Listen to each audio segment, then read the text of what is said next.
नमस्कार दोस्तों, मैं हूं पीयूष गौड़। में बात करने वाले हैं यूनिफॉर्म सिविल कोड के ऊपर, यानी समान नागरिक संहिता।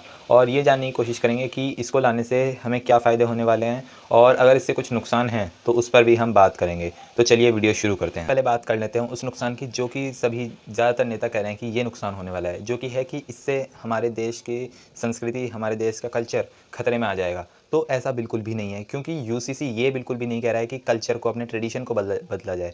वो केवल यूनिफॉर्म पर्सनल लॉज की बात करता है। ये क्या होता है, ये वीडियो मैं आगे आपको समझाऊंगा। लेकिन हमें यहाँ पर ये जानने की ज़रूरत है कि यूसीसी से किसी भी तरह के ट्रेडिशन और कल्चर को कोई नुकसान नहीं होने वाला है। जैसे कल्चर पहले थे वैसे ही हैं, लेकिन जहाँ जहाँ पर डिस्क्रिमिनेटरी और डेरोगेटरी लॉज हैं, मतलब कि जो कानून एक दूसरे के बीच में भेदभाव उत्पन्न करते हैं, उन्हें हटा दिया जाएगा। इन मामलों में एक ऐसा कानून लाया जाएगा जो सबके लिए समान हो, इसलिए इसका नाम है समान नागरिक संहिता। कुछ सवाल पूछना चाहूँगा। क्या 4 शादियाँ करना अलाउड होना चाहिए? क्या ये कानूनी है?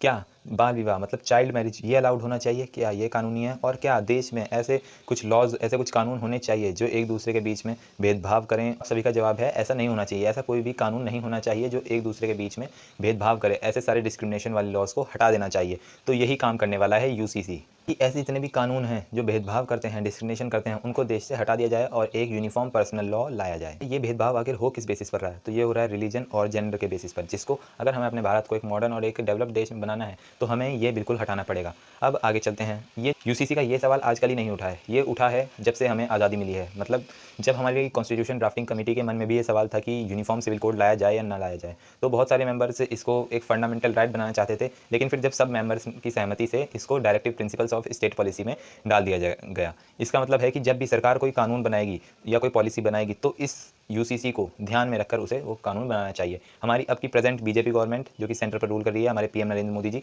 वो यूसीसी को पूरे देश में इंप्लीमेंट करने का ट्राई कर रहे हैं। और क्योंकि वो उनका एक बीजेपी का मैनिफेस्टो में भी रहा है, तो ये काफ़ी इंपॉर्टेंट हो जाता है उनके लिए इस चीज़ को पूरा करना। और ये देश के लिए भी एक अच्छी बात है कि यूनिफॉर्म सिविल कोड देश में इंप्लीमेंट किया जाए।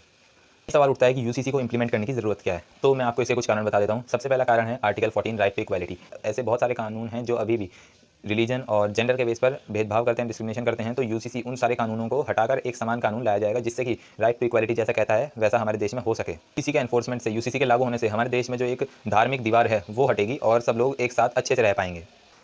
देखिए दोस्तों, अगर यूसीसी आता है तो जो बहुत सारे कानून हैं वो सारे कानून एक यूसीसी में मिल जाएंगे और ये हमारे लॉज को सिंप्लीफाई कर देगा। ये हमारे देश को जोड़ने का भी काम करेगा। जैसे कि मैंने अभी आपको कहा कि ये एक धार्मिक दीवार है, उसको गिरा देगा। जैसे कि मैं वीडियो के शुरू से ही कहता आ रहा हूँ कि जो भेदभाव, डिस्क्रिमिनेटरी लॉज हैं, उनको ये हटा देगा। तो चलिए आगे बढ़ते हैं। सबसे महत्वपूर्ण सवाल जो कि लोगों के मन में उठता है कि क्या यूसीसी, यूनिफॉर्म सिविल कोड, एक हिंदू मुस्लिम डिबेट है? तो मेरा आंसर है नहीं।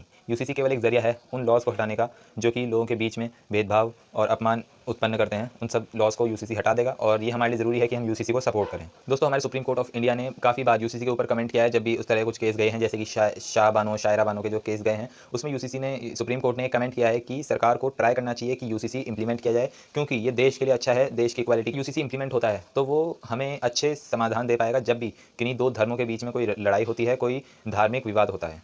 और हमारी अभी की प्रेजेंट बीजेपी गवर्नमेंट इस चीज़ को, यूसीसी को लाने का ट्राई कर रही है और यूसीसी के आने से वो सभी लॉज खत्म हो जाएंगे जो कि हमारे सामाजिक न्याय को खिलाफ हैं। एक इंपॉर्टेंट सवाल ये भी है कि क्या यूसीसी से हमारी डाइवर्सिटी, हमारा कल्चर खतरे में आएगा? तो जैसे कि मैंने आपको वीडियो के शुरू में बता दिया कि ऐसा कुछ भी नहीं है। यूसीसी केवल पर्सनल लॉज को इक्वल करने की बात करता है। कोई भी ट्रेडिशन, कोई भी कल्चर चेंज करने की जरूरत नहीं है।